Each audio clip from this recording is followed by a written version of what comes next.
Hay un punto, a 7000 revoluciones por minuto, donde todo se esfuma. La máquina se vuelve liviana, desaparece.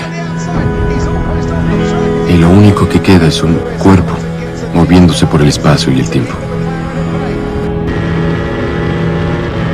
7000 revoluciones por minuto. Ese es el límite. Lo sientes venir. Te susurra de cerca en el oído.